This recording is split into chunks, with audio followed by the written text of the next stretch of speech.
From the earliest times, people have believed that spirits remain at their place of death or burial. The Greek philosopher Plato wrote of souls that roam about tombs and burial grounds. At the Tower of London, the spirits of the men and women who lived and died in this ancient building, part palace, part prison, seem to have been absorbed into the very walls. The tower and its surroundings are pregnant with images from its turbulent past. Some of them are still seen today. The tower's colourful rituals conceal a dark past, drenched in betrayal and murder. First witness was case knows well.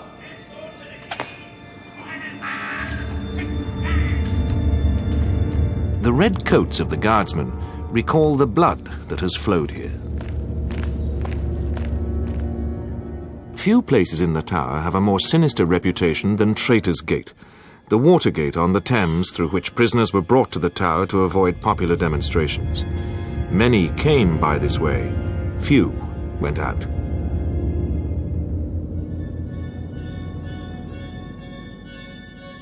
At the top of these steps lay the rack and the thumbscrew. There was one final destination. The block and the executioner's axe, seldom a swift end to the victim's life. Caught in the beady eyes of the tower's guardian ravens. It was in the tower that King Richard III imprisoned the two infant princes, Richard and Edward, the sons of his brother King Edward IV. And it was here that he had them murdered. Certainly they were never seen again. The ghosts of the princes still haunt the bloody tower, forlorn in their nightgowns and holding hands. For the never-ending stream of tourists who visit the tower, one of the grimmest of its sights is the execution block on the green.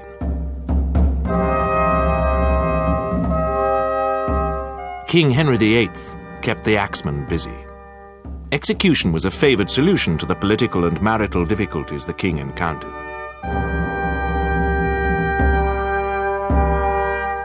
In 1536, his second wife, Anne Boleyn, was arrested and sentenced to death on trumped-up charges.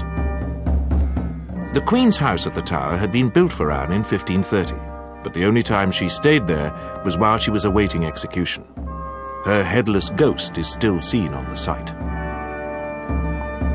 The grisliest ghost to haunt the site is that of the aged Countess of Salisbury, executed by Henry VIII in 1540. The old woman refused to put her head on the block and was hacked to death as she ran around the green. It is said that the shadow of a huge axe sometimes falls over the spot where she died. The Elizabethan courtier and adventurer Sir Walter Raleigh was imprisoned in the Tower for 16 years under sentence of death. He enjoyed a measure of freedom within its walls, regularly strolling the battlements. Raleigh was housed in comfortable quarters. Here he busied himself with the writing of an epic history of the world.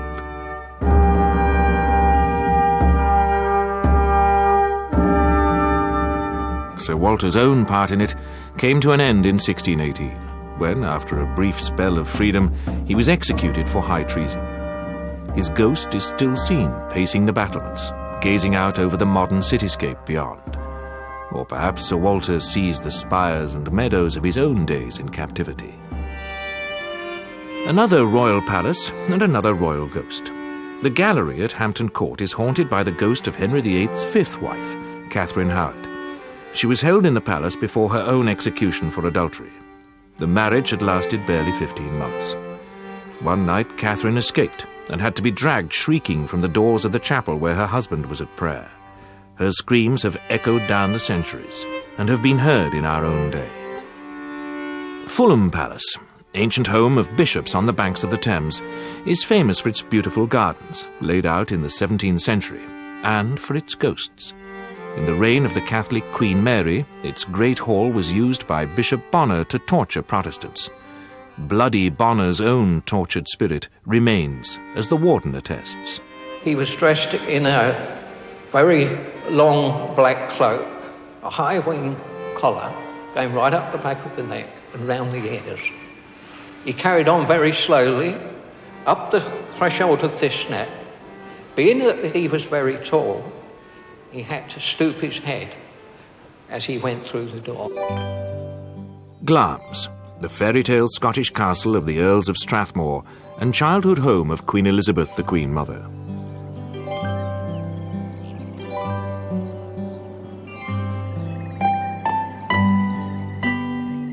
Glamis has many ghosts, including that of Lady Jane Douglas, the so-called Grey Lady, who was burned as a witch in the 16th century. But Glamis also harbours a terrible secret, the details of which are made known only to the Strathmore heir on his 21st birthday. Legend has it that over the centuries a secret chamber has housed the hideously deformed descendants of the third Earl of Strathmore, a notorious libertine who was condemned by the devil to drink and gamble until Judgment Day. The story goes that if you hang sheets from every window in Glamis, there is always one which remains empty. Versailles, near Paris in France, the vast palace built by Louis XIV. Here in 1901, two English spinsters had a strange adventure. Charlotte Moberly and Eleanor Jourdain took a stroll in the gardens on a hot and thundery afternoon. There was a strange atmosphere about the place, as if the oppressive heat had somehow made the geometrically organized landscape almost two-dimensional.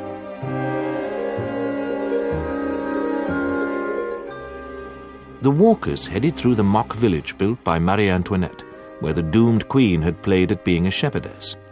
In an atmosphere almost tingling with static, they encountered a strange group of people dressed in 18th century costume. Had they stumbled through a gate in time to the eve of the French Revolution?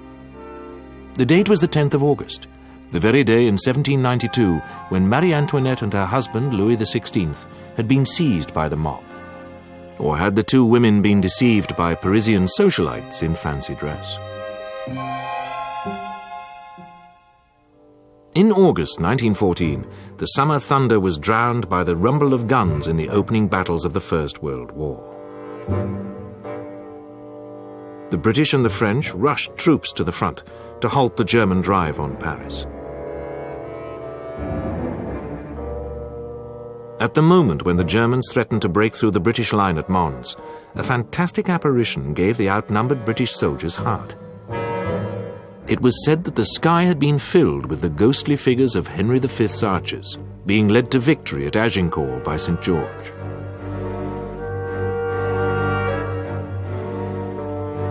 In fact, the vision had been invented by a British journalist, Arthur Machen, a student of the occult. But thousands of soldiers claimed that they had seen the figures in the sky. In the process, they became angels rather than archers. Similar stories circulated in the French and German armies. But by the time of the Somme offensive in 1916, with the casualties running in millions, there was not much comfort to be gained from the vision of the Angel of Mons. Yet the story has long outlived Arthur Machen and has become one of the persistent myths of the First World War.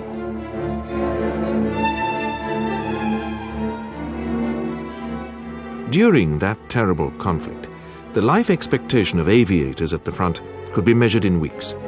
These confident, vigorous young men were lambs to the slaughter.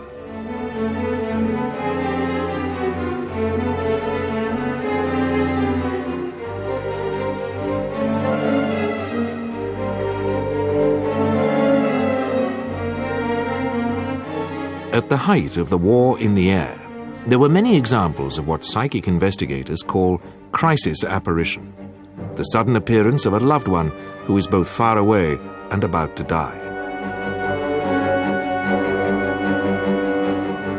Early in the morning of the 19th of March 1917, a British airman, Eldred Boyer, was shot down and killed in France. Less than 12 hours later, he appeared, smiling and seemingly as large as life, to his sister, a Mrs. Spearman, while she sat knitting in an hotel in Calcutta. Was some form of telepathy at work, triggered by family anxiety over the young airman and the trauma of his death in the skies over France?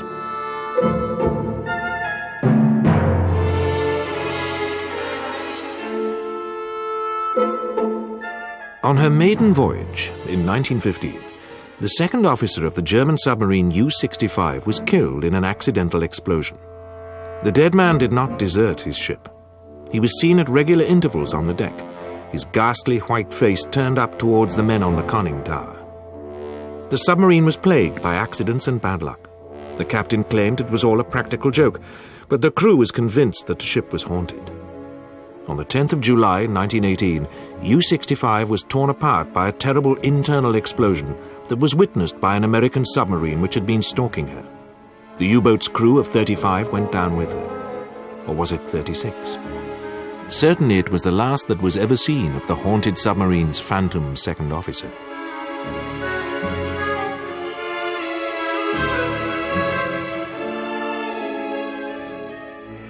Today, the hillsides of the Towy Valley in Wales are regularly buzzed by low-flying Tornado fighter bombers.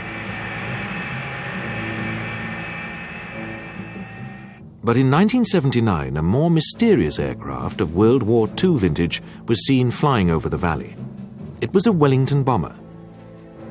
In the war years, Wellingtons were a common sight, but now there is only one left, housed in the Royal Air Force Museum at Hendon. Had the Towy Valley Wellington crashed on a wartime training flight, but somehow remained airborne over 30 years later?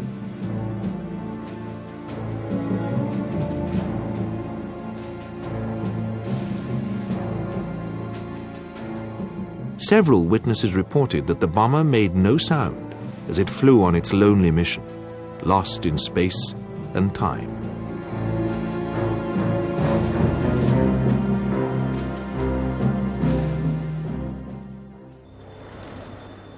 RAF stations seem particularly prone to hauntings. The medium Eddie Burke was called in to solve a sequence of apparitions at RAF Linton-on-Ouse.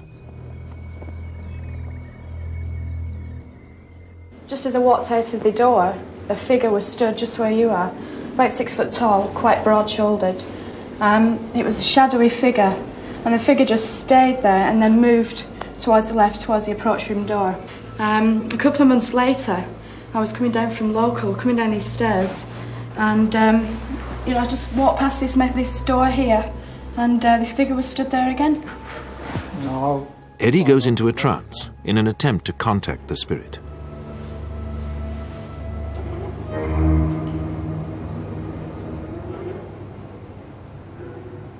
The feelings I'm getting at the moment are that this man that you've seen was killed, I think, somewhere in this vicinity out on the airfield.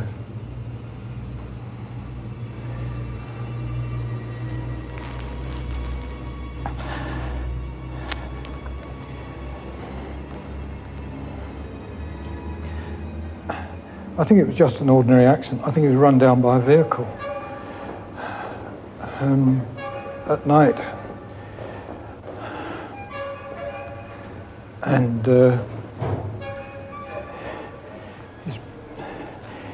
his back was broken and he was in some considerable pain. RAF records later revealed that in 1950 a young aircraftsman had been killed by a petrol tanker on a runway. Later, Eddie Burke was asked how he uses his psychic power. And how does one use it? Well, I use it myself in order to help release entities, people who have died and haven't progressed to the level they should have done. There seemed to be spirits aplenty at Borley Rectory in Essex, reputedly the most haunted house in Britain. In the early 1930s, the Reverend Lionel A. Foyster moved in with his daughter, Marianne. Foyster's journals record the strange events which ensued. They revolved around Marianne, who claimed to have been turned out of her bed and physically attacked by the forces at large in the dilapidated and sinister Victorian house, built, local legend had it, on the site of a medieval monastery. Scribbled messages in a childish hand appeared on the walls. Was Marianne the cause of this poltergeist activity? The Reverend Foyster's journals record hundreds of incidents in which crockery disappeared and then returned, doors suddenly locked, and books flew off the shelves. Altogether, the Reverend Foyster catalogued some 2,000 inexplicable incidents at Borley, most of them during his first 2 years there with Marianne. But the household at Borley contained secrets every bit as strange as the poltergeists which plagued the hapless man of God. The celebrated psychic investigator Harry Price came to the rectory in 1931 and concluded that the problems there were only of psychological interest. Had he sensed that something was awry at Borley Rectory? And what did he mean?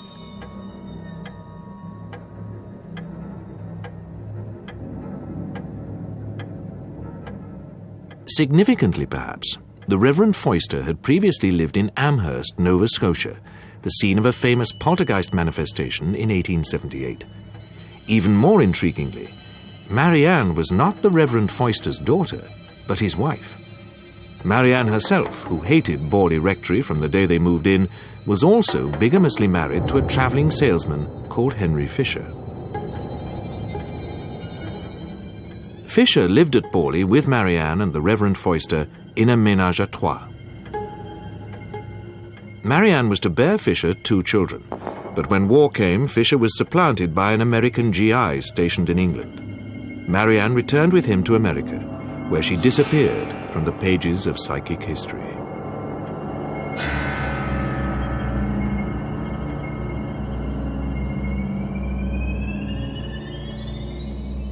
The Foysters left Borley in 1935.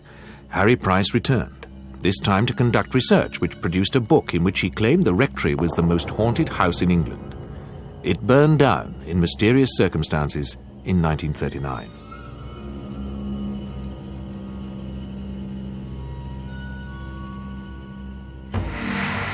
But ghosts can just as easily haunt modern airliners. In December 1971, a Lockheed TriStar, Flight 401, crashed in the Florida Everglades. It seems that some of its spare parts were used in other planes. Subsequently, there was a series of ghostly sightings of Flight 401's captain, Robert Loft, and second officer, Dan Repo, on several Eastern Airlines flights. Loft and Repo seemed to be trying to warn the flight crew about safety hazards. They had been unaware of the fault which had led to the crash of their TriStar. Had this disaster preyed so heavily on the spirits of the dead airmen that they were watching over the aircraft which contained the spare parts from Flight 401? The modern world of California has spawned a number of variations on ancient ghostly themes. Some of these have become lodged in the public mind as urban myths, handed down from teller to teller, much as ancient stories of vampires and banshees were in former times. In turn, these tales have spread around the world, giving us an insight into the ancient origins of ghost stories and how they persist in the era of the tower block and the internet. The old tale of the phantom traveller has been replaced by that of the phantom hitchhiker, the unaccompanied figure encountered on some lonely road who accepts a lift from a passing motorist and, while the vehicle is in motion, mysteriously disappears. Investigation of these incidents sometimes leads to the identification of people killed in car crashes near the spot where the hitchhiker was picked up. Sometimes they are accompanied by warnings of danger, rather like that of the airmen killed in Flight 401. Is it an old tale given a new twist, or another example of restless spirits reenacting tragic events. San Francisco is one of the most sophisticated cities in the United States, a cultural jewel on the West Coast and a magnet for tourists from all over the world.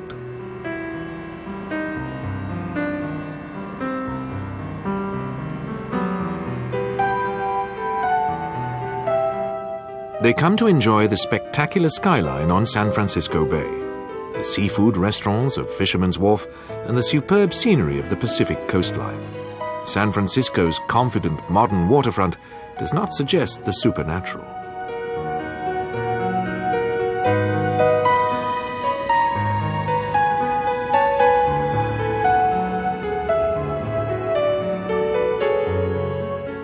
And while the city's famous cable cars provide a link with the past, they are comforting enough.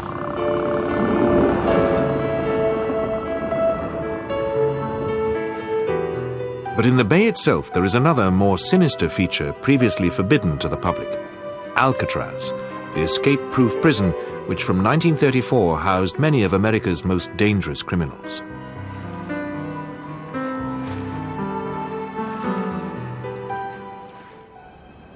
The grim prison on the Rock was a place of pure punishment, from which there was no hope of escape.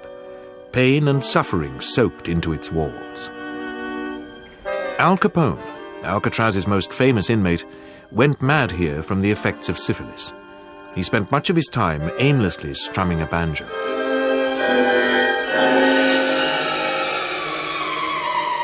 The prisoners' cells were grim enough, but most dreaded of all were those set aside for solitary confinement, particularly those in cell block 14D, where men would be stripped and left in total darkness.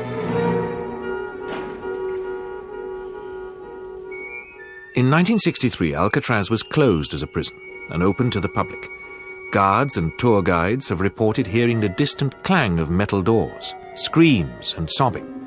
Cell block 14D has an inexplicably bitter chill to it. Today you can enjoy a dinner party in Alcatraz.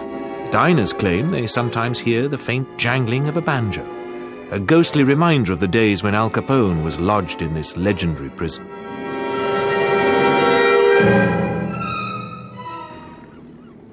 In the 1970s, books about London's ghosts began to include the tale of a 17th century vicar who haunted the docks at Wapping. But it turned out that he had been invented by a journalist, Frank Smythe. Well, in fact, the whole thing, the vicar and the witnesses, was a complete fabrication. Smythe was merely filling a column on a magazine devoted to the occult. But like Arthur Machen before him, his artfully contrived fiction was readily accepted as fact, and sightings were soon being reported. Perhaps the ghost of the evil vicar of Wapping really does exist. In the world of the supernatural, nothing is quite what it seems.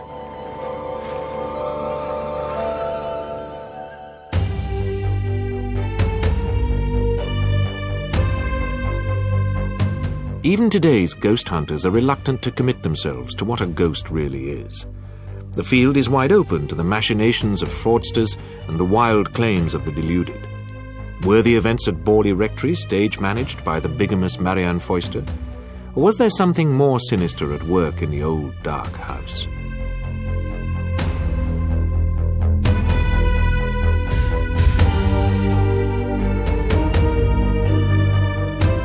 Were the hard-headed submariners of U-65 in the grip of a collective delusion? They were so panicked by the ghostly visits of their dead shipmate that a senior officer was called in to interview each man. He ordered the transfer of the entire crew to another ship, and the submarine was then exorcised. But on her second trip with a new crew, the spirit reappeared.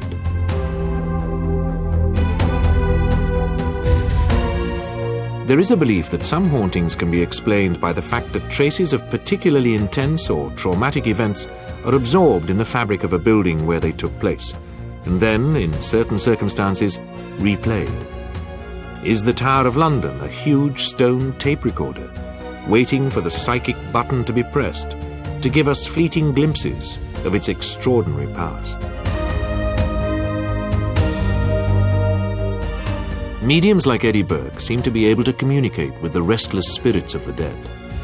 Burke's sincerity is obvious, but even he would admit that the problems he unravels often leave him with more questions than answers.